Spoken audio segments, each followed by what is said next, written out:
Hey guys, so I promised a weekly roundup, and this stupid Facebook is popping up with stuff. Anyway, so I'm looking great right now because I was out. Ow! I was out in the snow with my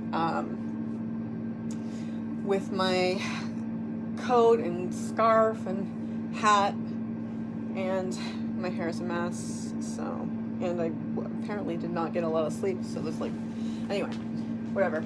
Complain. I want to cross my legs, but my back hurts. Weekly roundup. I'm going to call it something different soon, but that's what I got right now. I'm going to use this time to talk about depression and how you lift yourself out. But I always also wanted to discuss, I just had this call,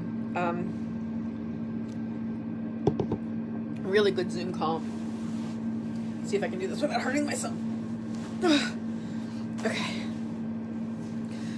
Whew. I had this really good Zoom call with this girl named Tabitha. I hope she's okay with me naming her. And she's from Ghana. I hired her last year to help me do transcriptions for the books, the interviews, and things that transcriptions from recordings. That's what I hired her for. And since then, she's built a really nice business doing that. And today I was talking to her, and she was really excited about some stuff that she's figured out in her life.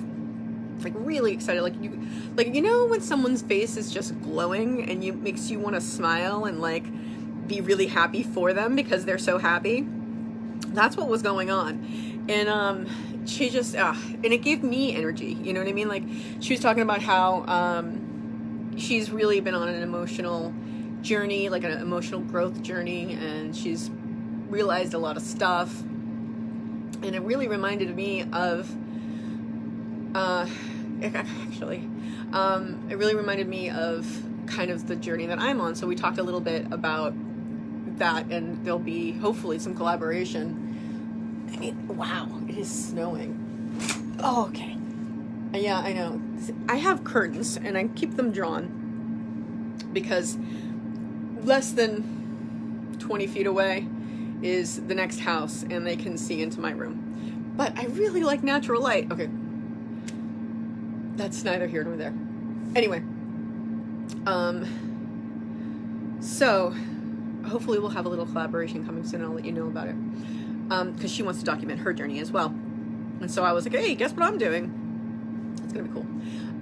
So yeah, it gave me a lot of, it kind of revived me, and it also reminded me of when I was coming out of my depression. And at a certain point, for a couple of weeks, there was this incredibly euphoric feeling, because I wasn't in pain anymore. You know what I mean? It was there's always pain, but it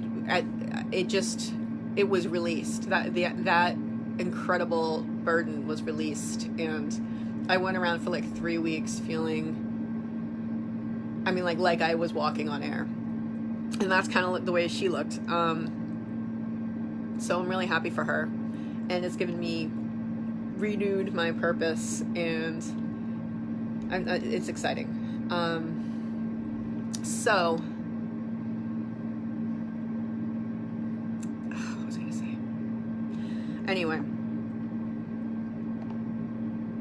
I'm gonna start planning out what I talk about on these things, but I was kind of rushing around, so I didn't really have a plan. I was talking earlier this morning about being frustrated with myself and angry with myself, and these are feelings that are familiar, and this is something Tabitha and I were discussing. When you feel that way about yourself, it's a cycle. It just feeds on itself. My God, I have huge bags today. Sorry, I felt the need to point that out. We're all aware. Anyway. So the point is that when you feel bad about yourself and you're down on yourself, and by down on yourself I mean actively angry at yourself and telling yourself, feeling bad about yourself, but also like just being, you know, like, oh, I need to be doing this, I can't believe I'm not doing this, and whatever. It feeds on itself, because the more you do that to yourself, the less motivated you feel, the angrier you get at yourself, the more your self-talk is negative, the more negative it gets, because you can't really move in that state. And that was a big part of my depression, because I was so angry at myself. It was most of my depression because I was so angry at myself, so angry, like I was frozen and I couldn't move forward. And that's what happens. So it's really not a good idea to be angry at yourself. But at the same time, I recognize that that is not solving the problem. You know what I mean? Saying don't be angry at yourself is not something that you can do just by, you know. So I've spoken about this a little bit before, but I would like to kind of go back over it, talking about that the fact that you don't have to not be angry at yourself to start getting better. You don't have to love yourself to start getting better. You know what I mean? Like, because for me, I didn't think I deserved to get better. I didn't think I deserved happiness. I wanted to punish myself over and over again. And finally, you know, it just occurred to me, not occurred, but it was, I got sick of it. I got really sick of it. Like there's certain couple of thoughts that I was obsessing over for years. And I realized one day, whenever they entered my mind, even just before they entered my mind, I got like a really sick feeling, like sick, like, ugh, like just angry and like nauseated.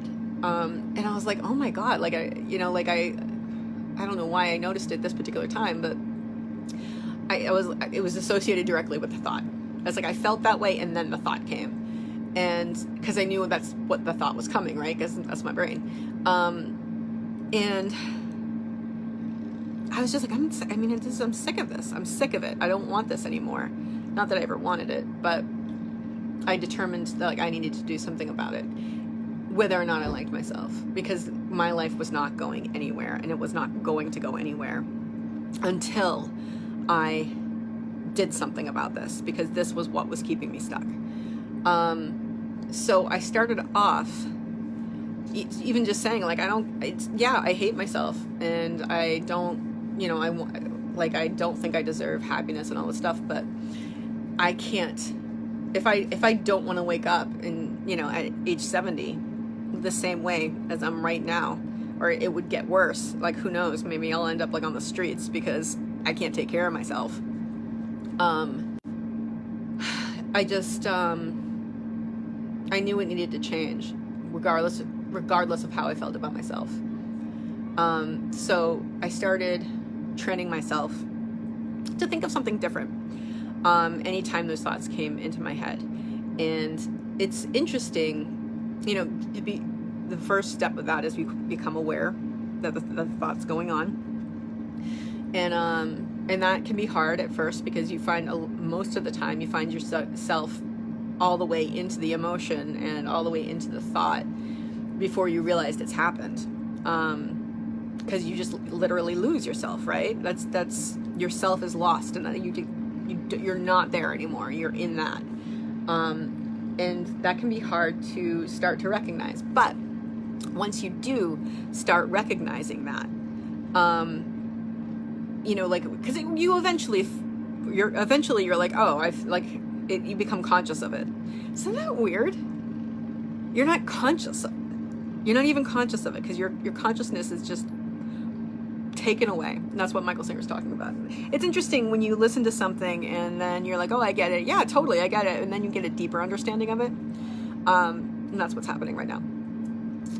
You know, you're not even conscious. Your consciousness is fully on the emotion and the thought to the exclusion, like you lose yourself. And then at some point you become conscious of the fact that you are having a really bad feeling, like, and that's making you really hurt, and you become aware of the thought. For me, like, let's say it was a thought about, I mean, it could be like, there is this breakup, not the last one, but before that, with this guy that I thought about for years. And I mean, it really, so, and that was the thought that really got like, I realized I was feeling sick about. And yeah, so let's say I had that, let's just say I thought about that, and you know, you just wake up in the middle of it, right? Because it's like you're asleep. And you're dreaming it until you wake up and you're like, oh, I'm having that thought. So when you realize that, as soon as you realize it, or as soon as I realized it, I would shift my thought to something else, something pleasant. And I had these thoughts on standby. You know, before these things happened, I made a list in my head of thoughts that I could, like, pleasant thoughts that I love, that I could go to. One of them was, I was going through the Alps on a train at one point, and I was asleep, and I woke up, and it was bright sunshine out. And I mean, it was in the top, right? So there's just snow and peaks all around us. And I literally thought I died and gone to heaven, like, literally for like a millisecond, I mean, like a whole second, like, it was an entire thought. It's like, I'm dead and this is heaven. Like, amazing. And it was actually a really good feeling, because it was like so beautiful. A lot of these thoughts that I have are when I was going through the Alps, because it's just gorgeous. So I would realize I was having a negative thought, and then be like, nope, and then go to the alpine thought, right? And that really, it became a habit. And as I did that, I would recognize that I was having the thought sooner and sooner and sooner. And finally, one day I realized that I'm not having that thought anymore, which was awesome. That was awesome. And that's how I started. I still didn't love myself. Not that I do love myself now, and I'm working hard to increase that love. But at the time, I had no self-esteem, no self-respect, no love for myself. The only good feelings I felt about myself were that the guy that, you know, this was my ex, that recent ex, that if any of you know that whole story, we're still in love, or we were still in love when we broke up, but we had to outside circumstances. The fact that he loved me so much, and he took such good care of me, like, I was able to see myself through his eyes. And that's when I was able to kind of love myself, or realize that I was maybe worthy of love, but I didn't have it in my inside. And so I didn't think I deserved to feel better, but I recognized something had to be done. And this is what I started doing, this habit of just realizing I was having that thought and going somewhere else, saying, okay, thought, boom. And it started working, and that's my tip for today. I know I've talked about this a little bit before, but these are important things that I hope people out there, you know, can use when they're feeling shitty and they're having shitty thoughts. So that's it for now. And I am so grateful for the call that I had with Tabitha earlier today. It's energized me, and it's made me feel even better about the Becoming Untethered series. And yeah, it's exciting, and I'm really grateful for it. So I'm going to just remind all of you that you can always choose to have a grateful day.